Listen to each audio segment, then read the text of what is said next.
How do you recommend that people could weigh the risk versus the reward at startups? Risks and rewards at startup. I know it's a little. No, it's a very long answer. I mean, I'm trying to just figure out a way to make it concise and make it presentable. Listen, everybody, when let's assume I am evaluating an opportunity today.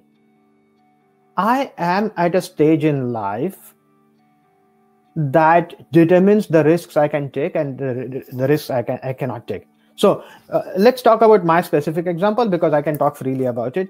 I have two daughters. They are going to go to college. We have a house, so I have mortgage payment. So if you start thinking of it, there is a fixed amount of cash flow that I definitely need to take care of every month. Absolutely. And depending on the stages of startup that we discussed earlier, if I am joining an early startup, they are going to be definitely cash strapped. And can I meet my basic needs is the question, right? If I cannot do that, then it could be a great vision. I truly believe in it. But if my family is going to suffer, that becomes a hard choice. Absolutely. Unless then my wife says that, hey, I'll take care of the family. This is your dream. This is your vision. Go after it. So that in that stage, there's a need for a really good quality conversation with the family of evaluating risk, evaluating commitments, and then deciding, this looks good. Second, if that is taken care of, then the next question is about vision. Is about the direction the company is going into, right? If I don't believe in the vision, will I be able to give my 100%? I doubt, because if I'm conflicted in my mind, my efforts are going to be half-hearted. So the biggest reason to join a startup is their vision. And that is what you should be talking to your interviewers and to your founders, that what is it that you are trying to achieve? What kind of change are you trying to bring to the world? And does it resonate with me?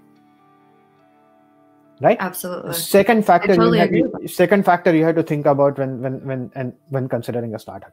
Third, do you like the people that you are interacting with and talking to? Because you are going to give better part of your day for next 2, 3, 4, 5 years. I mean, days, weeks, months, years. You are going to spend with these folks.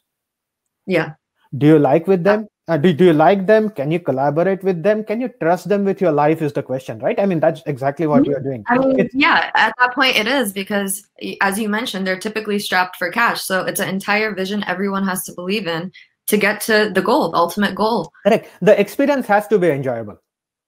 Yes, absolutely. And it's a common vision, it's common effort. So can you really see yourself spending day in and day out with this group of people is a very important question.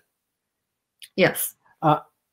Then you get into more material things like what stage is the startup at, what is their size, how many engineers, what is the revenue, what is the potential of the market. By that I mean, what is the size of what is the maximum size of the market that this startup is going to cater to? What's their market share? Who's the competition?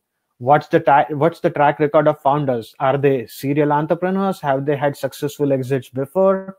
Or is it the first time they are trying it?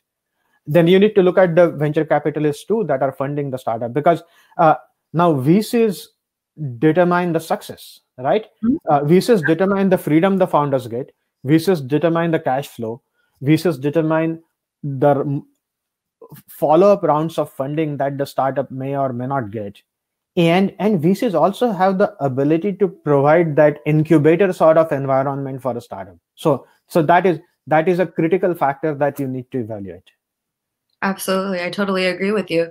And just to go back, I mean, you end up spending, as you said, majority of your day on a regular day, you're spending 8-9 hours at this point, at the least in a regular company working day to day with these people. Right. So especially in a startup where pretty much they become your extended family, you interact with them way more, you have to talk to them, you have to get along with them. It's very important to keep that in mind in terms of culture and fit, because if it's negative energy, it won't be successful. Your team specifically and individually, you won't be able to reach the best level of yourself to present to the company or organization.